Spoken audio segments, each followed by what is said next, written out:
Go ahead and call the order. Roll call, please, Betty. Commissioner Cartman, McCaffrey, Here. Whitehouse, Here. Cholet. Here. Moyer. Knack. Here. Sarter. Here. Any additions or deletions from the agenda tonight? From staff? No, sir. Thank you, sir. Anyone wish to speak on anything not related to the agenda item tonight? Nope. Okay, can I have a motion to approve the minutes from the August meeting? So moved. Second. Roll call, please. Commissioner McCaffrey, Yes. Whitehouse, Yes. Cholet. Yes. Knack. Yes. Sarter. Yes. Okay, we'll go ahead and move on to the new business for tonight. It's the final plat for the Saddleback subdivision. We'll start with Mr. Bird. Thank you, Chairman. Cody Bird, Planning Director. There, I heard it recording. Okay. I'm getting in as a panelist to run my slideshow. The slides are in your agenda packet, so I'll go ahead and kind of start explaining those while I get connected to the Zoom meeting that's not currently letting me in. But the agenda item tonight is for a final plat for the proposed Saddleback subdivision first replat. This is related to an item that was originally presented to the Planning Commission meeting at a special meeting on June 12th, 2023. And at the June meeting, the application was submitted with a request to rezone the subdivision from R2 to R3, along with the preliminary plat with a new lot arrangement, same street arrangement, but changed the lot sizes to increase the number of lots from 153 that are currently platted to 211. The Planning Commission voted to recommend approval of the rezone to R3 and the preliminary plat, and that was forwarded on to the Board of Trustees. And at the Board of Trustees meeting in July, the Board of Trustees did vote to approve an ordinance to rezone the property to R3. And the Board of Trustees approved the preliminary plat. I'm still working on getting those slides up here, but the as part of the, well, before I dive into those notes, I should go back and maybe refresh, since we have a location map in my slides here, just to make sure everyone remembers where it is that we're referring to.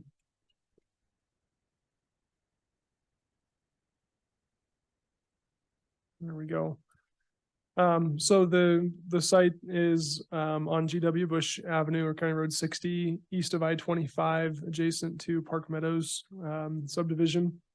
And the site was originally platted for 153 single-family detached lots. And here's where I was explaining, the Board of Trustees did approve the R3 zoning by adoption of an ordinance. And the R3 zoning allows for the single family detached housing that is proposed. The preliminary plat proposed 211 lots. And at the Board of Trustees meeting, my apologies because my staff report wasn't explicitly clear on this topic, but one of our commissioners pointed it out, so I'll mention it here. The board had commented on some of the lot size conversations for the preliminary plat, and the direction from the board was understood to be approval, obviously, because it was voted for, but with some context that there was still some concern about the lot sizes being too small for the types of homes that would be expected in the area. And so town staff and the applicant worked together to address those comments, and what we understood from the Board of Trustees guidance was that they desired to allow the attached single family units, but increase those lot sizes to be something comparable to the minimum lot size of the R2 zone district, which is 6,600 square feet. And to do that, the applicant had their designers redraw the lot lines. They generally increased the lot width from 54 feet to 56 feet. And in the interior lots, the effect of increasing that lot width resulted in eliminating 6 lots at the very south end of the interior blocks. And so that's just 2 feet multiplied times several 20 or so lots. So the result was one of the lots just dropped off on each row. And the result of that change put all of the lots in the proposed final plat at the 660 square feet that was the minimum lot size for R2, the prior zoning. And the exterior lots around the perimeter are just a little bit deeper than they were on the preliminary plat, again, to address the same concern, to get that lot size to something comparable to the prior zoning. And the result, the open space areas were just slightly about 8 feet in some areas, a little bit less open space than the original preliminary plat proposal. So those changes were fairly minimal. It's basically adjusting the lot lines between lots and the back end of the adjacent to the open space to achieve that desired lot size of the Board of Trustees. The reduction by 6 lots, although it's minor, I think also addressed one of the Board of Trustees comments about the number of lots available. So showing that slight reduction, I think, helps address the comment that the applicant received from the Board of Trustees meeting. And so for the final plat here, most everything is pretty similar to what you had seen for the preliminary plat with those couple lot line adjustments. We did require a landscaping plan, which we've included in your packet. Staff has minor comments on the landscaping plan, but overall it's in a good condition to recommend approval of the subdivision landscaping. That's street trees and open space trees and landscaping. Primarily the open areas were desired to be native or xeric landscaping. That's the intent behind that was to take out turf and bluegrass and fescue that requires a lot more irrigation to bring the overall irrigation requirements for the subdivision down. You can also see on the landscape plan with a little bit of color, it really helps pop. You can see the trail connections here. The trail alignment and trail connections were included in the preliminary plat information, and the Parks Advisory Board, or PROST, has also reviewed and recommended approval of the trail connections and alignment in the open space and the pocket park, which you can see on this first slide. The second slide here shows the rest of the site, and there's the full size here on the poster board as well. And you can see on this very south end is, I'm using the cursor, which is sometimes hard to see, but this area here is where the lots were eliminated from. Essentially, everything just shuffled down by 2 feet until the bottom 6 lots came off the plat to get to 205 total proposed. When you say bottom, you mean south? Yeah, that would be appropriate. Thank you. The southernmost lots of the interior blocks were basically just moved down by 2 foot increments until the last row of lots on the south end dropped off. Thank you. That's a very technical way of describing that. Sounds more like Plinko than a subdivision lot. And so on a final plat, the findings for approval are a little bit different because it's already gone through preliminary plat approval where most of the bulk of the information has been looked at.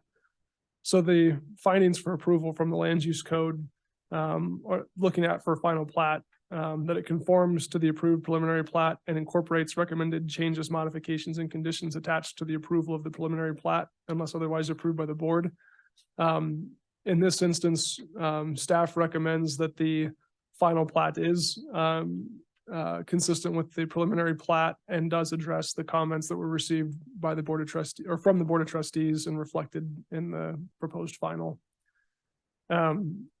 The second finding is that the development will substantially comply with the design and development standards as set forth in Article 5 of the code. This code refers to the land use code. Staff did review the design and development standards from Article 5. We've outlined that in greater detail in the staff report than we do in the presentation slides. But overall, the Article 5 for design standards refers to parking, landscaping, street alignments, lighting, other factors, and staff went through those and did identify that the proposed plat, as far as plats can go, does comply with the design intent for Article 5. There are a couple of items relating to street lighting plans, some comments on the landscape plan, and town engineering is still reviewing the final public improvement plans for any minor revisions. But as a whole, the subdivision plat as proposed does comply with the design intent for Article 5. And lastly, the last finding for approval for a final plat is that all applicable technical standards have been met. As I mentioned in the staff report, and I'd mention again here, there are still some minor revisions. A note for drainage on the final plat is going to be required by town engineering, and they're working on the specific language they want to see to address the drainage comments. There's final public improvement plans for streets, sidewalks, drainage, the utilities, water and sewer that have to be accepted by town engineering staff, and they're working through that final review right now. They've indicated to planning staff that there's nothing that they can see in the public improvement plans that would affect the plat, meaning the street alignment, the lot layouts, the open space areas. They are still working through final details like how does that valve connect, what's the right elevation of that manhole, but none of those are going to affect the overall subdivision plat. They will have to, the applicant will have to comply with all the engineering standards before Board of Trustees final approval, and we anticipate that to be scheduled for October. So that's a pretty high level overview of the final plat document. There are still a few things that are going to be cleaned up between now and the October Board of Trustees meeting, but they're items of a very minor nature regarding technical details that staff is very capable of accomplishing. So staff recommends that the findings for approval for the final plat are satisfied, and we do recommend approval of the final plat. We do have a few of those items that we would like to work out, and if the planning commission makes a recommendation at the end of tonight's meeting, that recommendation will be forwarded on to the Board of Trustees for consideration. And again, we think that'll be October 24th, which we'll advertise if everything is ready. So that's my high level presentation. And of course, I am happy to answer any more detailed questions regarding staff's review. I also would invite Mr. Darren Roberson, the owner and applicant who's here tonight. He can share additional project information and details. So Mr. Chairman, there you have it. I'll stand for any questions, and Mr. Roberson's here to present additional information if you like. Thank you, Mr. Bird. Yep, go ahead, Darren. Darren Roberson. One thing for Cody to be corrected, out of the 205 lots, all but 2 lots we were able to get above 6,600 square feet. Lots 37 and 38 in block 3, we're like 65, we're about 80 or 90 square feet short of the 6,600. But out of all of them, I mean, we made an effort to make them all at least 6,600 square feet. Was that a specific recommendation or a specific request from the Board of Trustees, or was it just a general, we want to see bigger lots? It was a general, I think, question that they would like to see us above that 6,600 for the bigger lot sizes. Honestly, at the end of the day, guys, I think it's all about water savings. I mean, 19,000 square foot lots do not make sense in the town of Wellington without a non-pot system.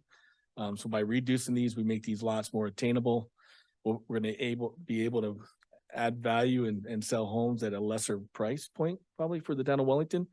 But at the end of the day, because we can deliver lots for less price, because our streets didn't change, but we have more lots within the streets. You know, we're still going to put the same still water plan with a 2-car garage on it that we would have done on the wider lots with a 3-car garage though. And then you would have had more grass and more turf to irrigate. So we feel confident on the lot sizes, but we did have one trustee that general question was, can we make these lot sizes bigger? So we got back up to that 6,600 mark. Yeah, I agree with what Mr. Roberson said. I think the direction from the board was not explicit to make the changes to exactly that as a defined square footage, but the overall gist that we took from the conversation in the context of the board meeting was that there was a desire to increase the lot sizes. to be more reflective of the adjacent homes in that area, but still accomplish the objective of reducing the outdoor irrigation demand. So working with the applicant and making those adjustments, staff does feel like we've both addressed the comments that we heard from the Board of Trustees, as well as significantly reduce the outdoor irrigation demand for this particular subdivision. And more open space, so. Increasing the amount of open space is one of the big factors in reducing the irrigation demand, because it puts more area in xeric native grasses and plant species versus backyards of homes that would be most likely irrigated for bluegrass. So that change in philosophy and thinking for the open space areas versus backyards and bluegrass results in a significant expected water demand savings. Just devil's advocate then, didn't we approve minimum lot sizes down to 6,250, 6,350 with the R3? The R3 minimum lot size is the minimum lot size is significantly lower than the 6,600 square feet. And if you recall, the R3 zoning also allows other housing product types that are not proposed as part of this subdivision. The R3 zoning allows single family attached units with a lot size of, I think, 3,000 square feet. I could confirm that if you'd like. But the consideration that the applicant was really seeking for this particular proposal was not so much the lot size, as much as the lot width. Right. The That's- R2 zoning had a minimum lot width of 50 or 60, no, it was 65. 65 feet. Yeah. The root of the question is, it just seems like a little bit of extra work for no real benefit. Personal opinion. We tried to meet the needs that they asked by taking out a few lots. I understand. And again, maps down below is the current proposed and the current.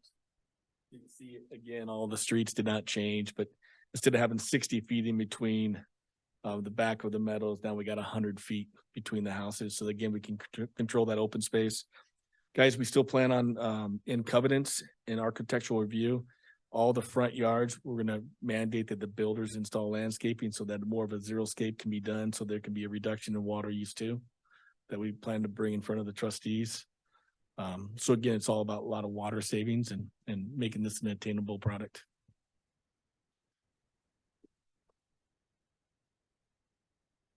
We'll do our questions and I'll open it up when we're done here. Chairman, I do want to clarify. I've got the table of the minimum lot size and density requirements in front of me now, so I can answer definitively. The R3 zoning allows a minimum lot size of 3,000 square feet for detached. So that's half of what the previous zoning allowed. And the challenge that was being requested to overcome by the developer was the R2 zoning. It wasn't the lot size challenge, it was the lot width of 60 feet. And to accomplish the density, to still build single family detached, but get the count up to make them markedly viable in today's setting, they needed the 50 feet width for the R3 zoning. So that was the primary driver, was the lot width.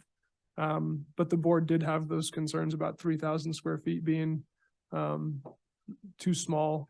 And that wasn't the proposal, because you saw the preliminary plat, but we felt we could reasonably address the comment by making some minor changes to the plat. Lisa?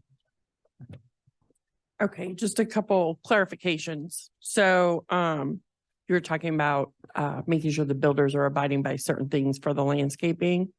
And I know that there's potentially room for more than one builder here. Will the HOA covenant standards be set by Sage, by you, or by the individual builders?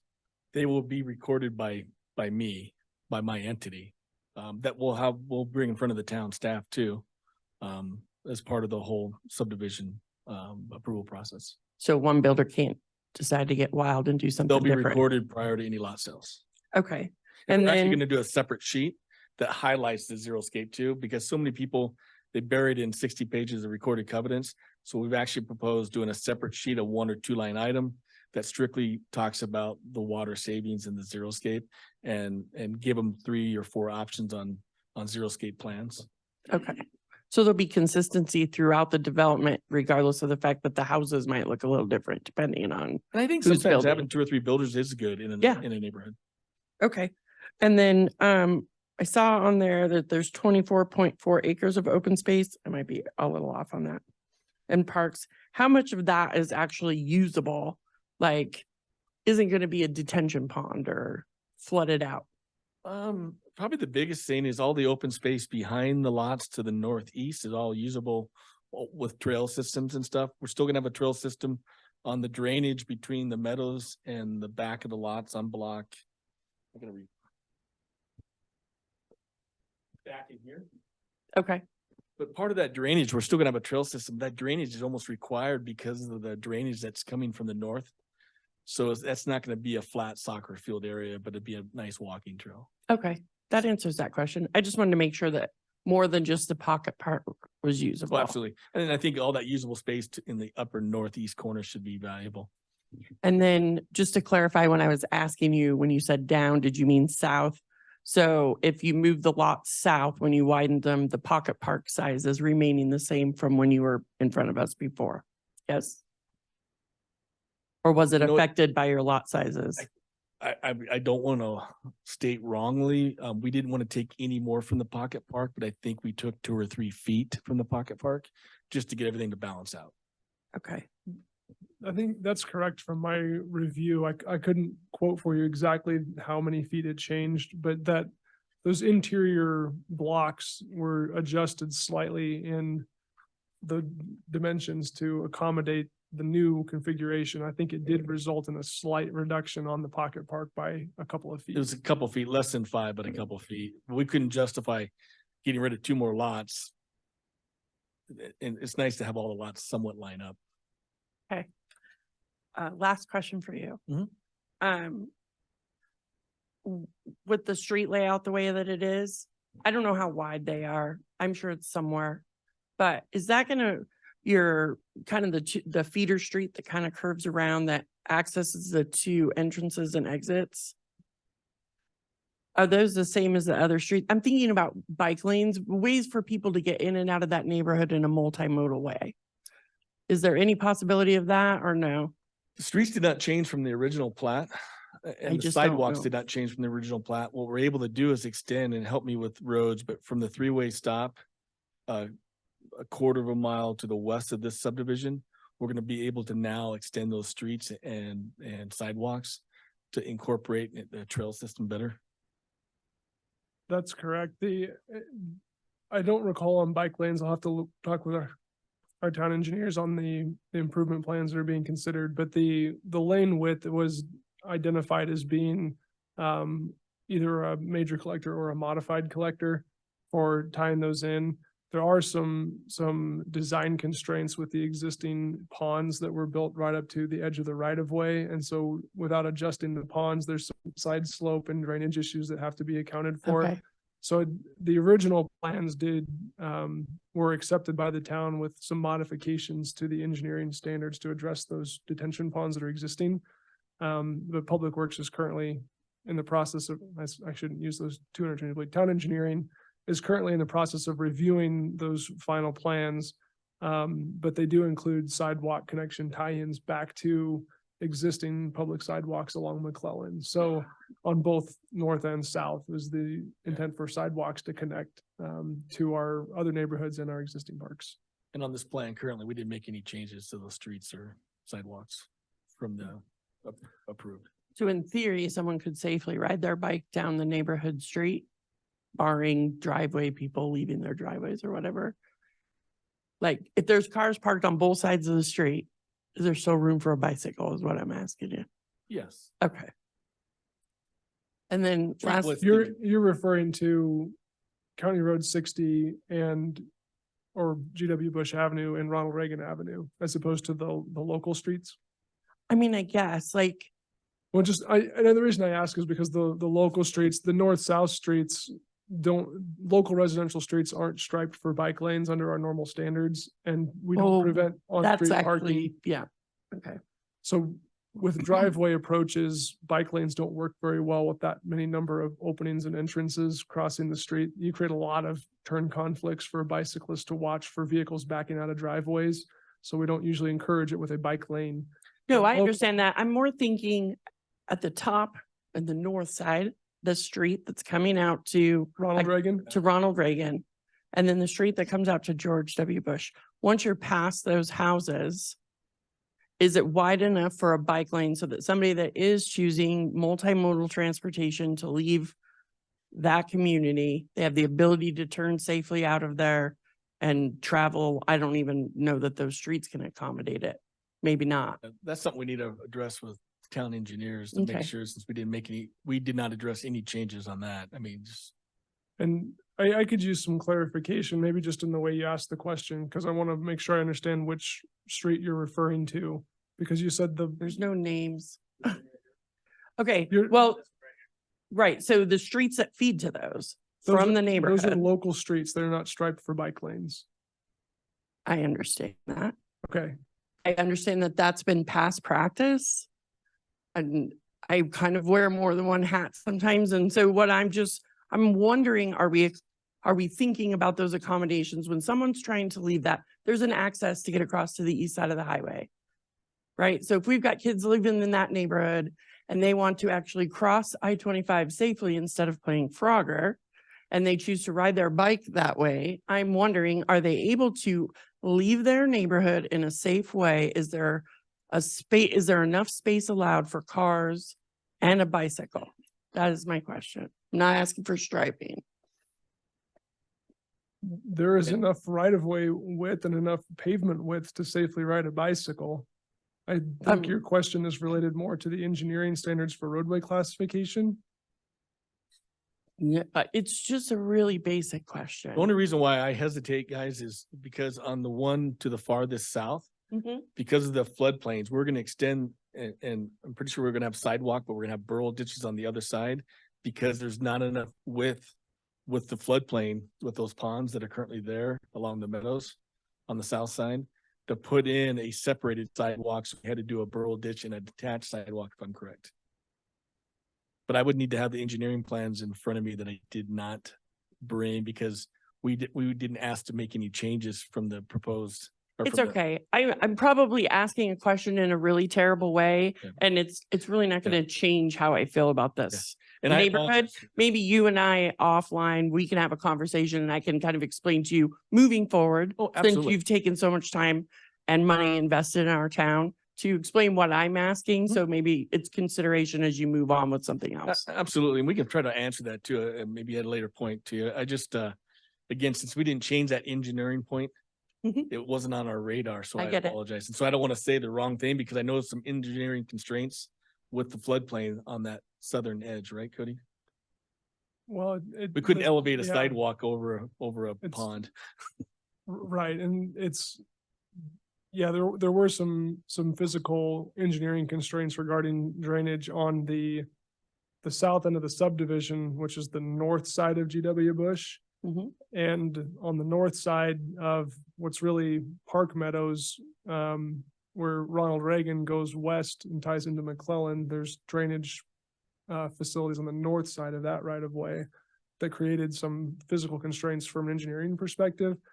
But again, the roadway classifications will have adequate pavement width for vehicles to pass and bicycles to ride. There will be sidewalks connecting Yeah, the sidewalks. subdivision back to McClellan from both the north and the south end of the subdivision. I think, and so yes, we have confidence that there's ability to drive a vehicle, ride a bicycle, and walk from this subdivision to every other subdivision in town. The question that I'm getting hung up on is safe travel, because safety for bikes is viewed differently by different parties. And so we're following the town's engineering standards for design of those bicycle facilities. I understand that, Okay. and I'm looking at it from maybe a broader, higher level perspective and a different perspective on safe travel. And so, I sit on Safe Routes to School, so that's where some of that comes in, where these questions come from. And watching kids Frogger across the highway and things of that nature. So it's forefront of my mind when we're looking at this kind of thing. it's fun. I just want to make sure that we're thinking about people other than people in cars is basically where I'm at. Right now I'm seeing the sidewalk connections and right now it's just a gravel and weeds. Right. So. Right. So Right. I appreciate everything that you do. I'm not trying to make your life hard. And then my last question, and I'll be quiet, is on page 11 of our packet. There's a lot of notes in here from the town. Examples is like additional street trees are needed along County Road 60. Some stuff about lighting on public sidewalks and trails. So is that all going to be addressed by town staff? Yes, that's our proposal. Those are technical matters on plans that aren't the details of traffic plans and the landscape irrigation plans and things are not typically sent to the planning commission for a detailed technical review. That's what you have town staff to do for you. So yes, there are some items that we're still trying to address to make those plans final for town acceptance. The planning commission does not usually accept plans as final plans on the technical side of things. Right. This is your staff comments for recommendations of the findings for approval, where you have noted that things that need to be changed, which is why I'm asking, because then if we recommend it for approval, does that incorporate the changes that you've included in these staff comments? It would, unless you dictate otherwise, Okay. but I would also suggest that town staff has an obligation to make sure that our technical criteria are satisfied, so we're going to continue to do that. I mean, we tried to be transparent in the staff report and let you know that there's still some things that we're working out, but we have every intention to require those technical standards are satisfied. Okay, I was just making sure that when we're approving, that that does include the things that you've put in here Sure. and okay. called out. That makes That's sense. all. Okay. That's all I want Yeah, to know. that makes Okay. sense. Thanks. And we're at final point of staff or town review of the plans. Yeah, but we're at the final comments and then there'll just be one last round of revisions is all we're expecting. And that's typical of a development review process to have a 95% complete set of plans. Staff reviews it and says, this looks good. You've addressed all the comments we've provided previously. Here's a couple of minor things that still need cleanup. And that's where we're at. And it was parks that would like to see lighting around the trails. I think we were looking into some lighting. It's no trails out there have lighting on them, but it's a want they want. And so we're looking at some solar lighting that can be associated with that trail system in certain locations, but not impact houses too. Okay, anything else from the board?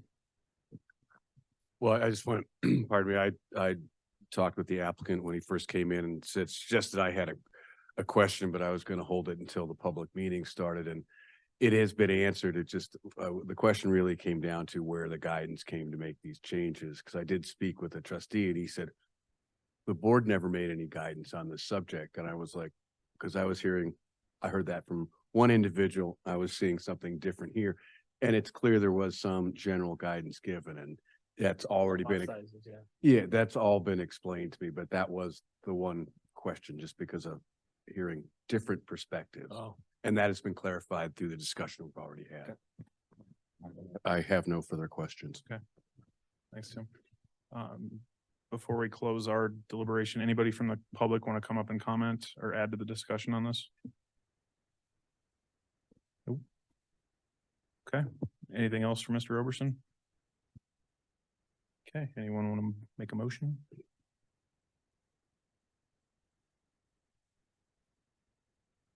I move to forward a recommendation to the Board of Trustees to approve the plat for Saddleback Subdivision first replat.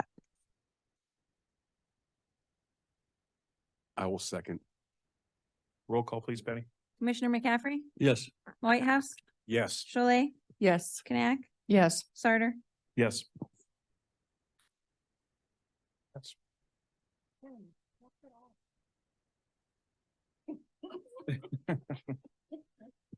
that's the only order of business we have tonight. So any communications from staff?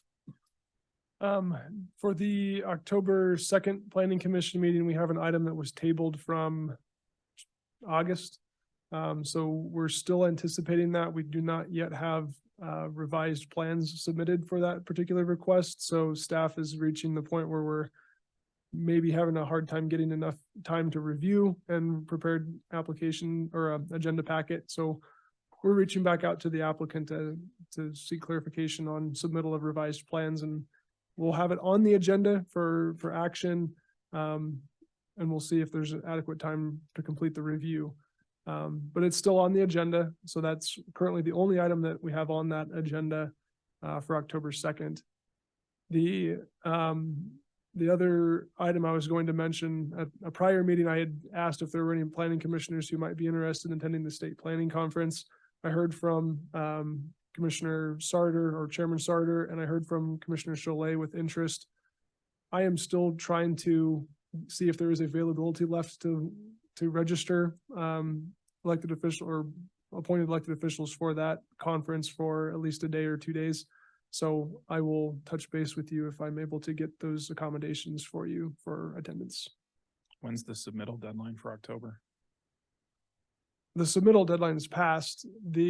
What we would attempt to do from a staff standpoint is, because it was tabled to a date certain, if there is adequate time for staff review, we would put that at the top of the list to try to accomplish for that meeting date. But we're reaching out to make sure that the applicant is aware that we do have timelines we have to have adequate time to review for. Reasonably went 2 months, isn't there? There was. And Can I make- that's as a communication, I understood. We have reached back out to the applicant to remind them of the timelines that we face to meet that meeting date. So we're hopeful that we get those plans submitted here pretty quickly and gives staff time to review. Okay. Anything else from staff? Anything else from the board? Adjourned.